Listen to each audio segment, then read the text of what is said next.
Alors ce soir, le Seigneur, on a travaillé en équipe, comme d'habitude, Christophe, moi et le Saint-Esprit. Le Saint-Esprit en premier, puis nous, on suit comme on peut. Et le Seigneur a dit, ce sera un thème sur la restauration. Le thème de ce soir, c'est la restauration. Et j'avais des pensées, puis je disais, Seigneur, j'aimerais juste ta pensée, parce qu'il y en a plein, j'ai plein d'idées, mais ta pensée, c'est quoi? Alors on va commencer par voir de quoi il s'agit. Quelle est la définition du mot restauration, de l'idée de la restauration? C'est un retour de l'organisme à l'état qui précédait une maladie, une blessure, une grande fatigue ou des privations de nourriture, un rétablissement de la force physique, de la santé d'une personne. Ça, c'est pour tout ce qui est physique. On est privé de quelque chose, privé de santé, privé de nourriture, privé de sommeil. Il y a une dégradation. Et quand on est restauré, ça retourne à l'état qui précédait tout ça. Il y a le synonyme, ça peut être la guérison, la régénération. De façon plus générale, la restauration, c'est l'action de rendre quelque chose à son ancien propriétaire. Ça a été enlevé, ça t'appartenait, on te le rend, c'est restauré. Ça peut être un ancien propriétaire, ça peut être un ancien lieu qu'on rend quelque chose. Et j'ai lu quelque chose, et je me suis dit, on peut le voir pour nous aussi. Mais c'était la restauration d'un bâtiment. Il y a vraiment différentes phases. Ça ne se fait pas comme ça. On ne se dit pas, tiens, ça, il va pas bien, on va faire un peu à notre sauce. Pas du tout. Il faut déjà évaluer comment c'était initialement. Étudier comment c'était. Comment je vais faire pour le refaire pareil. Il faut s'impliquer, il faut observer, il faut y mettre du cœur. Ensuite, il faut essayer d'atténuer les dégâts. Il faut nettoyer, réparer et reconstruire. Dans la restauration, il y a la reconstruction. Chaque phase requiert des compétences et des équipements spécialisés pour une reconstruction efficace. Et quand c'est une rénovation, rénover, nova, c'est neuf, c'est rendre neuf quelque chose qui a été endommagé, dégradé ou volé. Et dans la Bible, étant donné que Dieu est un Dieu d'abondance, un Dieu de grâce, un Dieu de miracles, la restauration, c'est encore davantage. Il rend davantage que ce qui a été perdu, au point que l'état final surpasse l'état initial. Il ne remet pas l'identique, il bénit davantage. Ça, c'est le cœur de Dieu. Dieu est le Dieu de la vie, avec un grand V. La vie a gagné sur la mort. Jésus a gagné sur la mort. On va regarder l'histoire de Lazare dans Jean 11.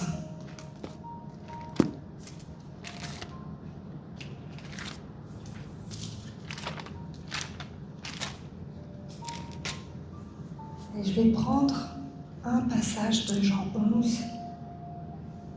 Donc l'ami de Jésus, Lazare, qui est le frère de Marthe et Marie, était malade, puis il est mort. Jésus rejoint Marthe et Marie, et Lazare est mort depuis déjà plusieurs jours. Et comme disent ses sœurs, son corps sent déjà, c'était fini. On a placé une pierre devant son tombeau, il était à l'intérieur avec des bandelettes. Il était mort.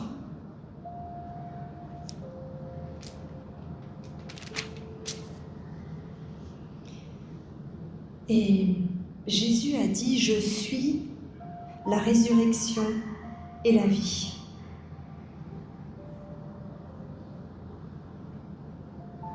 Un peu plus loin, quand il arrive, donc il dit ça à la sœur de Lazare, et quand il arrive devant le tombeau, il dit « ôtez la pierre ». Il demande aux hommes, aux personnes d'ôter la pierre qui est devant le tombeau. Et c'est là que le Seigneur m'a parlé sur ça. Il y a des situations, des faits, des paroles qui t'ont tué, qui ont tué une partie de ton âme. Il y a des choses qui t'ont vraiment comme mis au tombeau, quelque chose qui était mort en toi. Et cette partie-là, elle est au tombeau, comme Lazare. Et on a mis une pierre devant. Ça peut être un tombeau émotionnel, je peux vous donner quelques exemples. Ça peut être un gros choc physique. Ça t'a tellement heurté que même la nuit, tu revois ce rêve et tu te réveilles en sursaut parce que c'est un choc que tu n'as pas encaissé émotionnellement. Ça peut être une parole de condamnation, une trahison, une perte d'un être aimé, une perte brutale, une perte trop tôt, un enfant, un ami, une femme, peut-être même un parent, mais un départ trop douloureux. Ça peut aussi être un film qui t'a heurté. Ça peut être de la sorcellerie que tu as toi-même pratiquée ou qui a été pratiquée par tes ancêtres, par tes parents. Et il y a quelque chose en toi qui est dans un tombeau, qui est mort, et une pierre devant. Tout à l'heure, on parlait de la rénovation et j'avais cette image d'une maison en ruine. Je voyais des pierres. Puis après, le Seigneur m'a montré qu'il y avait la pierre qui a été posée devant le tombeau. Et Jésus ensuite, donc, il demande aux hommes d'ôter la pierre. Et lui, il ressuscite.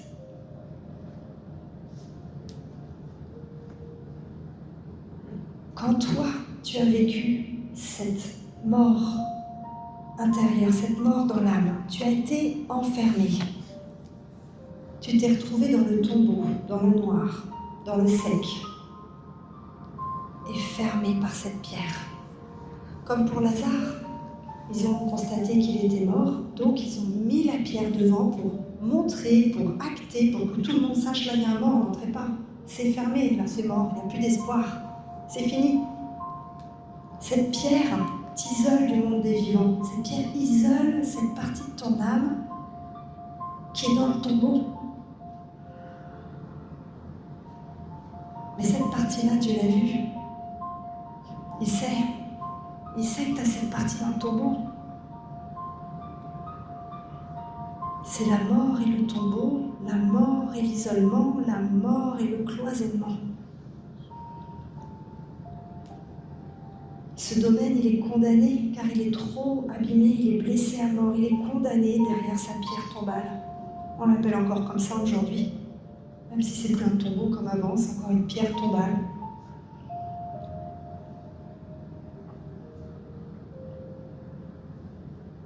Mais heureusement, il est écrit dans 1 Pierre 2 au verset 4 et 6. « Approchez-vous de lui c'est Jésus, car il est la pierre vivante. » Encore une question de Pierre. « Il est la pierre vivante que les hommes ont rejetée, mais que Dieu a choisie et à laquelle il attache une grande valeur.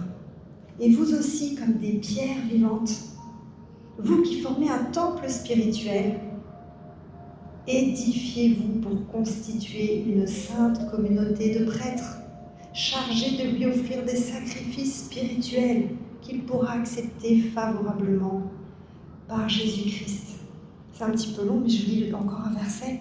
« Voici en effet ce qu'on trouve dans l'Écriture à ce sujet. Moi, je place en Sion une pierre angulaire choisie d'une grande valeur.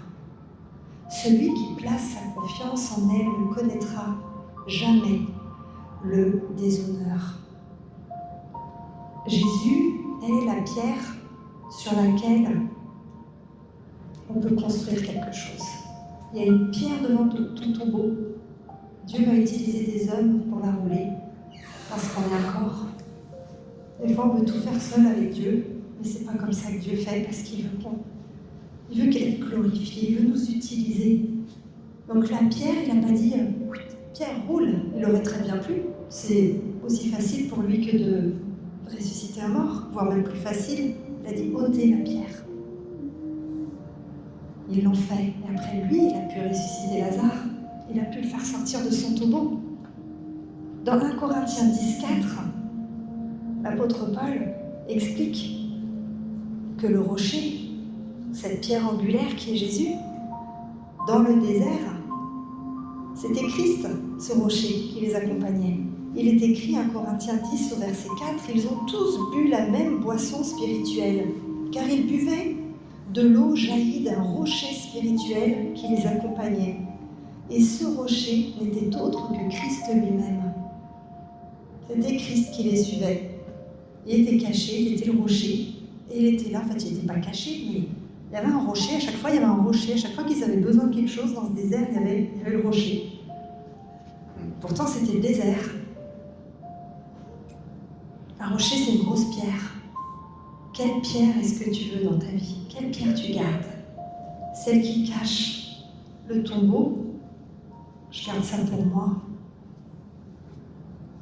Pour certains, c'est une forme d'honneur, j'arrive à continuer à vivre, pourtant, il y a une partie qui est morte là-dedans, il y a même la pierre devant. Je fais avec, et pourtant c'est mort. C'est très dur d'être en vie avec la mort à côté de soi. C'est un gros combat. En fait, ça marche pas. Ça va pas ensemble. C'est comme la nuit et la journée. Quand le soleil se lève, la nuit s'enfuit. Quand les ténèbres arrivent le soir, et la journée s'en va. On ne peut pas vivre avec les deux, ça ne cohabite pas. Dieu ne cohabite pas avec les ténèbres. Ésaïe 26 au verset 4, « Placez votre confiance toujours en l'Éternel, car l'Éternel est le rocher de toute éternité. » Oui, il y a eu avant que ton âme soit blessée et qu'elle soit dans le tombeau. Il y a toute l'éternité et pendant tout ce temps, avant, pendant, après, l'Éternel est le rocher. Il y a peut-être un passage, il y a sûrement un passage, il y a ce passage douloureux de ton tombeau et de ta pierre.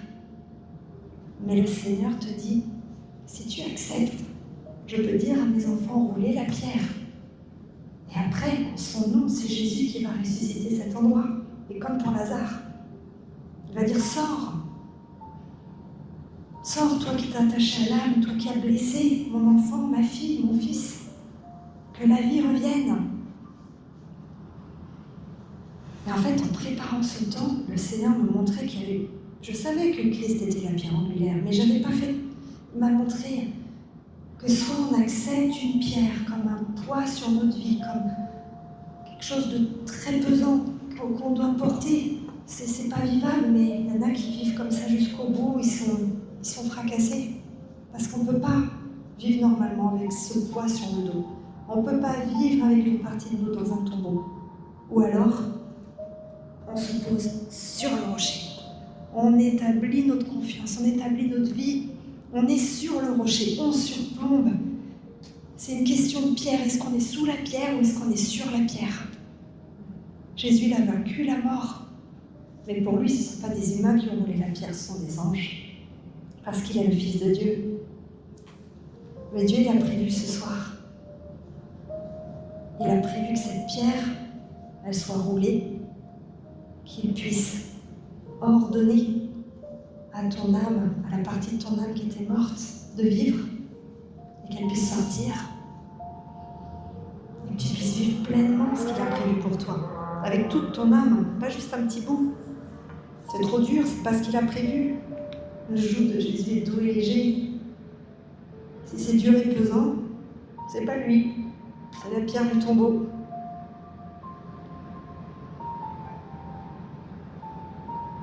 Dans l'avant-dernier chapitre de la Bible, Apocalypse 21, verset 5, « Celui qui est assis sur le siège royal prend la parole et dit, « Maintenant, je transforme ce qui existe. » Je le redis, « Maintenant, je transforme ce qui existe. Tout devient nouveau. » Puis il ajoute, écrit, « Ces paroles sont sûres et vraies. » Il insiste. Ce n'est pas une conception humaine. Je transforme ce qui existe, tout devient nouveau. Écris-le, crois-le, note-le. Ces paroles sont sûres et vraies. C'est la parole de Dieu.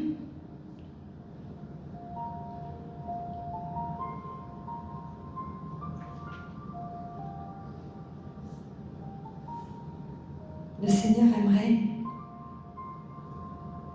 que tu lui permettes qu'ensemble, on roule cette pierre. Parce qu'on est le peuple de Dieu. Le Seigneur, il ne veut pas d'individualisme. Notre société, elle peut prôner certaines choses. Si ce n'est pas de Dieu, ce n'est pas bon. Qu'on puisse rouler cette pierre, comme Jésus a dit aux personnes qui étaient là, rouler la pierre. Le Seigneur, il sent déjà. Chut, rouler la pierre. C'est peut-être mort depuis un certain temps, c'est peut-être en putréfaction. Je suis la vie, je suis la résurrection. Alors si ce soir, il y a quelque chose qui est mort dans ton âme, il y a une partie qui est dans le tombeau, une partie qui sent mauvais, même toi tu n'as pas envie d'y regarder, tu es bien content qu'il y ait la pierre devant, même si ça fait tellement mal, ça fait trop mal. Est-ce que tu veux bien qu'ensemble on roule la pierre?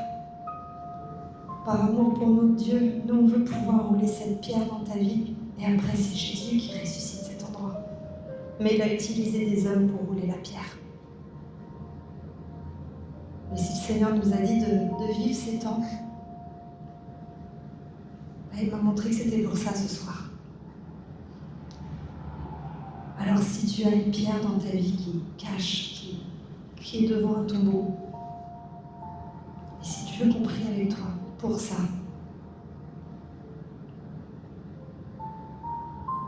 eh bien c'est le plan de Dieu pour toi ce soir. Ne passe pas à côté. Ne passe pas à côté.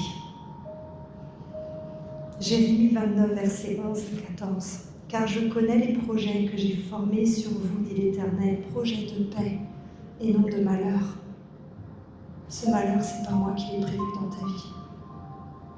C'est là, c'est caché, mais moi, je veux y mettre ma lumière. Je suis la vie et la résurrection. Accepte la lumière dessus. Ça fera mal, peut-être un tout petit peu le temps que j'ai le temps de voir avant de dire que ça reprenne vie. Mais ça va reprendre vie. Je suis la vie et la résurrection. Moi-même, je suis sortie du tombeau. Jésus est sorti du tombeau. J'ai des projets de paix et non de malheur afin de vous donner un avenir et de l'espérance. Vous m'invoquerez et vous partirez. Vous me prierez et je vous exaucerai. Vous me chercherez, vous me trouverez si vous me cherchez de tout votre cœur.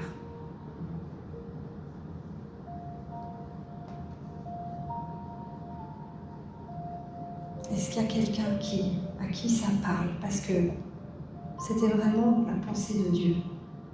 Cette pierre tombale qui est là, qui pèse dans ton âme.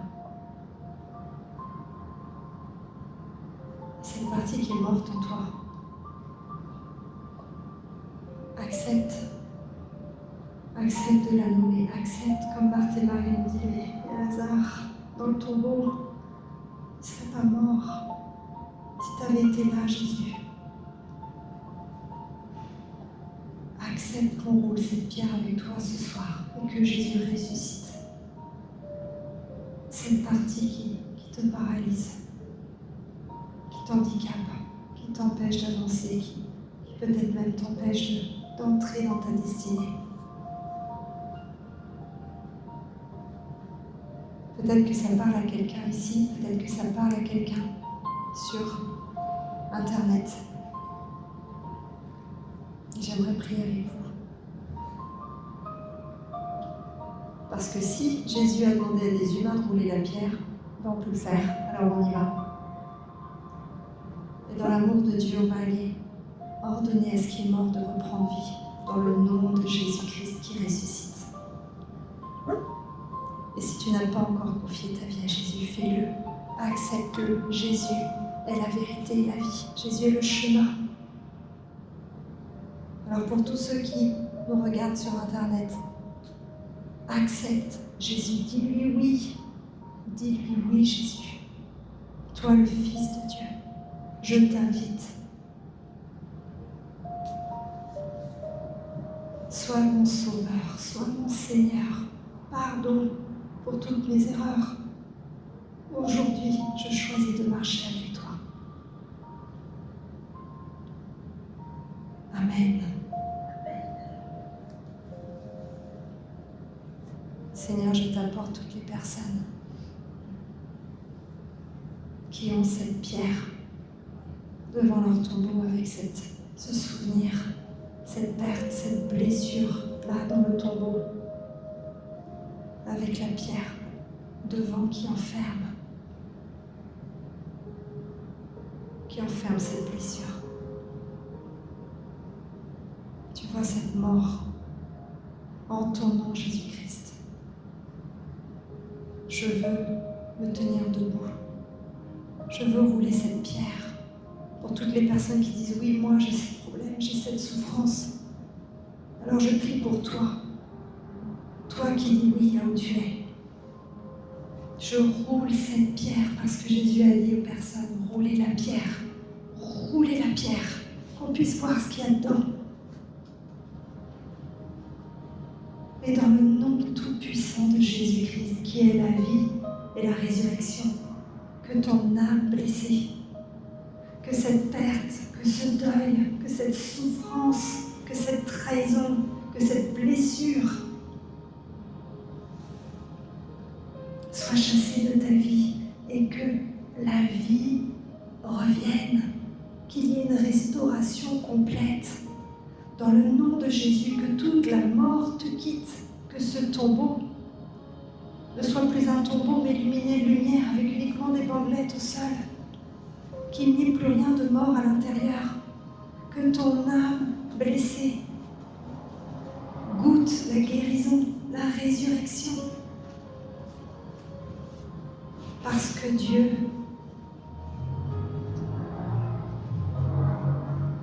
veut rétablir toutes choses et il veut rendre neuf. Il veut faire toutes choses nouvelles dans ta vie. Là où toi et d'autres ont dit c'est terminé. Bah oui, il a vécu ça, elle a vécu ça aujourd'hui. C'est fini, la dépression, on comprend. Hein. Bah oui, elle a trop mal, on comprend, elle ne sort plus de chez elle. Non, c'est terminé. Au nom de Jésus-Christ. Que la mort te quitte. Que les pensées de mort te quittent.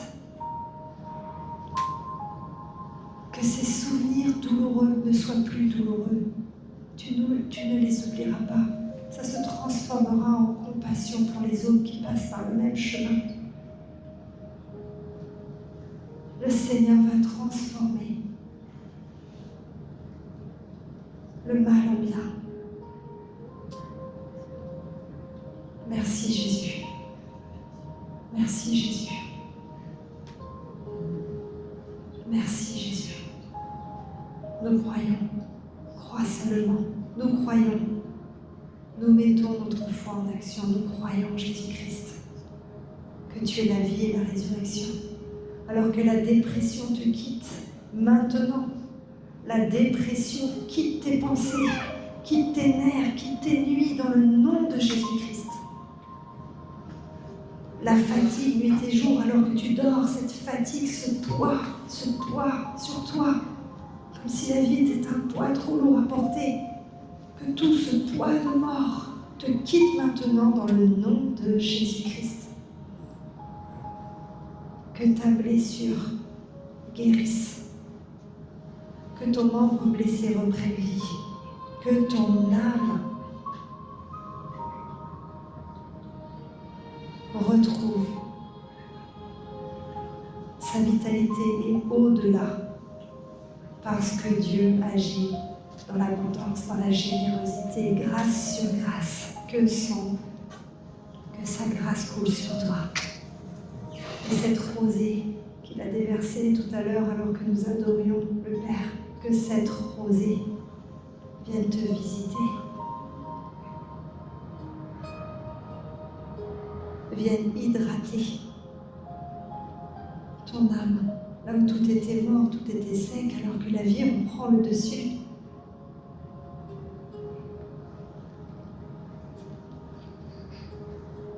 Nous ne t'appellerons plus une personne triste, une personne dépressive, mais tu seras une personne joyeuse. Tu seras un miracle vivant. Tu seras la preuve que le Dieu Tout-Puissant opère dans ta vie. et tu pourras à ton tour rouler la pierre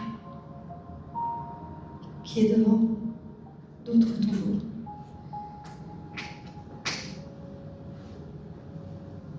Sois béni. Merci Jésus. Et ça quitte maintenant.